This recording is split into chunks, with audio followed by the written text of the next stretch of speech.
What's going on, guys? Krahu here, and welcome to some Medal of Honor gameplay. Now today's topic will be interesting, so I hope you guys stick around and leave your comments in the comment section below. Today we will talk about how Medal of Honor impacted or changed Battlefield. Now I will get to everything in a couple of seconds, but first about the game. Yeah, on a couple of occasions at the end of the gameplay and in the middle, my video just cuts out because I had huge frame rate drops on those particular times when I dragged the video into Sony Vegas, and I just had to cut these parts out because it was super annoying. It's not like long parts, maybe like 5 seconds or so, but it was very nasty looking. So that's just to, if you see any jump cuts, that's the problem. And the other thing is, I was sitting here thinking about, the Battlefield 4 campaign and, the trailer that dropped and how much I enjoyed it. And you really have to, I mean, how could I say this? You really have to think that Medal of Honor was around. Now, I'm not talking about Medal of Honor from way back in the day. I'm kind of talking about Medal of Honor starting from the reboot, from 2010 onto Warfighter. And why, you may ask, I will explain to you guys right now. Medal of Honor 2010 was a testing ground. It was a testing ground for Frostbite 2 engine. It was buggy, it was glitched out, not the Frostbite engine, but, just Medal of Honor 2010.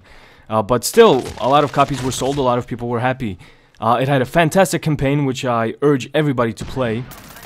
But either way, it was really buggy. Now imagine if Battlefield 3, or, Bad Company 2, or whatever, Battlefield 3 was released with these bugs that were not caught, excuse me, in Medal of Honor, and Battlefield 3 would turn out like Medal of Honor did. Now that would be very problematic for EA. That would be an embarrassment. Really, that's the bottom line.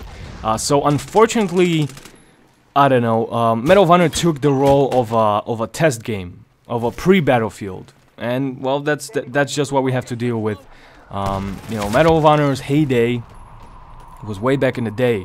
Now with the reboot, everybody thought it would be, different, and it was different. It was different. It was like a mix between Battlefield and Call of Duty, which was fine. But ultimately it failed. That's the bottom line. Warfighter, again, super ultra now obviously that it was a testing ground for Battlefield 4.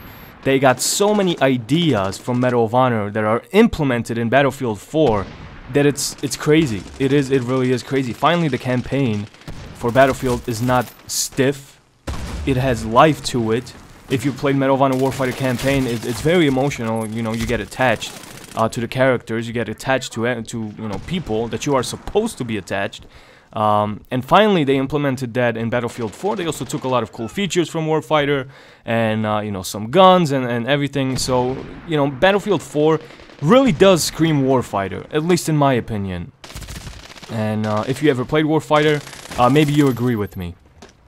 And that's not to say that that's a bad thing. I mean, sure, Medal of Honor lost out because probably they used this engine, because it is a tweaked out version of Frostbite 2 engine. This game is based on Frostbite 2, but it's tweaked out. So that's what they probably used as kind of to, I don't know, pre-alpha test Battlefield 4 or something. And unfortunately, us Medal of Honor's fans, and that's a nice quad feed, by the way. So us Medal of Honor fans lost out on it, but that's okay, because maybe, just maybe, Battlefield 4 will be a fantastic game that everybody will enjoy. From a campaign point of view, because I got a lot of people in my, on my previous comment section of my previous video saying that they really do enjoy the campaign. Some people jump straight into the multiplayer, some people jump straight into campaign, and some people play both. So I got a lot of responses in regards to, how campaign should be organized for Battlefield 4. And I'm really happy that they implemented all this stuff. Now, obviously, I'm sad that Medal of Honor is no more, pretty much, for a good couple of years. But they just had to test the game. It's weird to say that, but that's really what it is. It was a testing ground. It was even in the case, in the cover. If you guys open the CD case, it says buy Medal of Honor and get early access for Battlefield 4. So if that doesn't scream Battlefield 4 to ya, then I don't know, man. But that's just my 2 cents. So really, Medal of Honor has had a lot of impact on Battlefield games. If you enjoy Battlefield 3, there's probably something that they took from Medal of Honor. If you're going to enjoy Battlefield 4 because it looks like an amazing game, you probably Warfighter had something to do with it, man. So a lot of new features were implemented. Not a lot of people played Warfighter, but to those that still do, probably know what I'm talking about. This was Krahu. Leave a like, leave your comments, and I'll see you Sex Legends next time.